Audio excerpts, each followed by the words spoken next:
बांग्लादेश में संत चिन्मय दास की गिरफ्तारी पर जयपुर में प्रदर्शन। इस्कॉन से जुड़े लोगों ने सड़क पर उतरकर जताया विरोध, तुरंत रिहाई और हिंदुओं को सुरक्षा देने की मांग। आगरा में विश्व हिंदू परिषद के कार्यकर्ता सड़कों पर उतरे। बांग्लादेश में हिंदुओं के उत्पीड़न को लेकर यूनिट सरकार के खिलाफ प्रदर्शन। कोलकाता के इस्कॉन टेम्पल में विशेष पूजा। बांग्लादेश में कट्टरपंथियों का अत्याचार झेल रहे हिंदुओं की सलामती के लिए प्रार्थना। बांग्लादेश में हिंदुओं के उत्पीड़न के मुद्दे पर भारत में सियासत। जम्मू कश्मीर की पूर्व सीएम महबूबा मुफ्ती ने बांग्लादेश के हालातों को बताया, कहा भारत ने भी अल्पसंख्यकों के साथ बुरा सलूक। घटती आबादी पर संघ प्रमुख मोहन भागवत ने जताई चिंता, बोले यह समाज के लिए ठीक नहीं। समाज को जिंदा रखना है तो कम से कम 2 से 3 बच्चे होने चाहिए। मोहन भागवत ने आधुनिक जनसंख्या विज्ञान का हवाला दिया, बोले बिना किसी संकट के भी विलुप्त हो जाते हैं। कम फर्टिलिटी रेट वाले समाज में जनसंख्या में गिरावट चिंता का विषय। मोहन भागवत के 3 बच्चे वाले बयान पर ओवैसी का तंज, बोले बच्चे पैदा करने पर पैसे देंगे क्या भागवत, फिर तो मेरे 6 बच्चे। उपराष्ट्रपति जगदीप धनखड़ का बड़ा बयान, बोले कुछ लोगों के लिए आजादी वाला इतिहास बदल गया, क्रांतिकारियों के इतिहास के साथ छेड़छाड़ की गई। कानपुर में एक कार्यक्रम में उपराष्ट्रपति बोले, हमें ये सिखाया गया कि कुछ लोगों ने आजादी दिलाई, ये हमारी आत्मा पर बोझ, सच सामने आना चाहिए।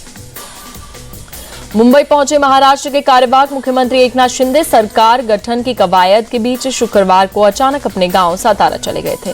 मुंबई के लिए रवाना होने से पहले एकनाथ शिंदे का गांव में ग्रैंड वेलकम। हेलीपैड पर सातारा पुलिस ने दिया गार्ड ऑफ ऑनर। महायुति में तनाव की खबरों पर एकनाथ शिंदे ने तोड़ी चुप्पी। अपने गांव सातारा में बोले, हमारे बीच कोई मतभेद नहीं, मैंने बीजेपी को पूरा समर्थन दिया। शिंदे बोले, मुख्यमंत्री पर फैसला लेना पीएम मोदी और अमित शाह का काम, कोई भी सीएम बने उसे मेरा समर्थन। कल बीजेपी विधायक दल की बैठक में सब क्लियर हो जाएगा।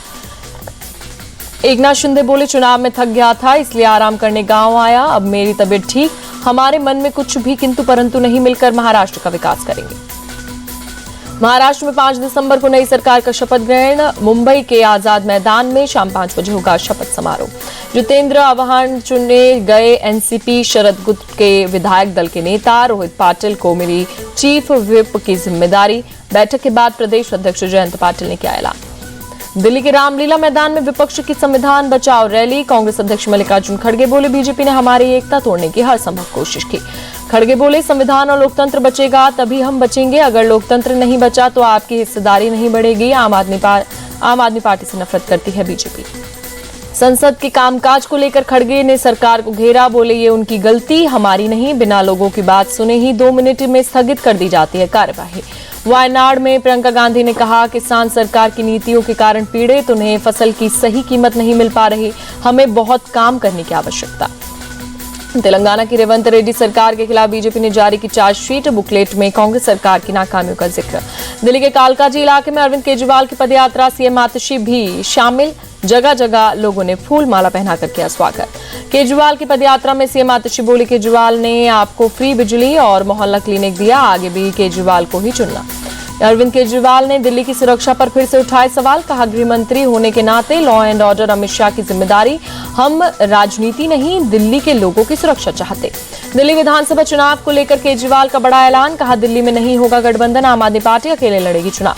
दिल्ली के राउज एवेन्यू कोर्ट में आम आदमी पार्टी विधायक नरेश बालियान की पेशी। कोर्ट ने 2 दिन के लिए पुलिस हिरासत में भेजा, जबरन वसूली के लिए मामले में गिरफ्तारी हुई।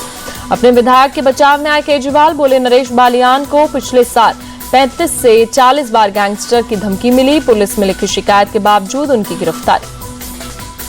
केजरीवाल बोले, नरेश बालियान की गिरफ्तारी से एक मैसेज क्लियर, धमकी मिलने पर अगर आपने शिकायत की तो आपको ही जेल होगी, दिल्ली के लिए ये संदेश ठीक नहीं। संभल की जामा मस्जिद में जांच करने पहुंची न्यायिक जांच आयोग की टीम, इलाके में भारी संख्या में पुलिस मौजूद। संभल में न्यायिक जांच पर बोले डिप्टी सीएम ब्रजेश पाठक, कहा दोषी के खिलाफ सख्त कार्रवाई की जाएगी, सपा पहले पत्थर फेंकवाएंगे और जब दंगे हो जाएंगे तो राजनीतिक पर्यटन करने जाएंगे। संभल हिंसा को लेकर कांग्रेस पर हमलावर हुए केंद्रीय मंत्री गिरिराज सिंह, कहा कांग्रेस वोट बैंक की राजनीति करती है इसलिए संभल जा रही है, अगर किसी हिंदू के साथ कुछ होता तो वो मुंह नहीं खोलते। संभल हिंसा पर सियासत जारी, अखिलेश यादव बोले बीजेपी ने जानबूझकर कराया दंगा, हिंदू मुस्लिम एकता खत्म करने के लिए बीजेपी की साजिश। संभल जाएगा कांग्रेस डेलीगेशन, खड़गे बोले प्लेसेस ऑफ वर्शिप एक्ट को भी नहीं मान रहे लोग, लाल किला ताजमहल कुतुब मीनार सब तो मुसलमानों ने ही बनाए, फिर उन्हें भी तोड़ दो। यूपी कांग्रेस अध्यक्ष अजय राय बोले संभल की घटना दुर्भाग्यपूर्ण, सरकार ने जानबूझकर हिंसा कराई, कल हमारा प्रतिनिधिमंडल वहां जाएगा। बदायूं जामा मस्जिद विवाद पर बोले ओवैसी का बयान, कहा बदायूं की जामा मस्जिद को भी निशाना बनाया जा रहा है, हिंदुत्ववादी तंजीमों पर रोक लगाना जरूरी। सीएम योगी ने गोरखपुर में लगाया जनता दरबार, जनता दर्शन में सुनी लोगों की समस्याएं।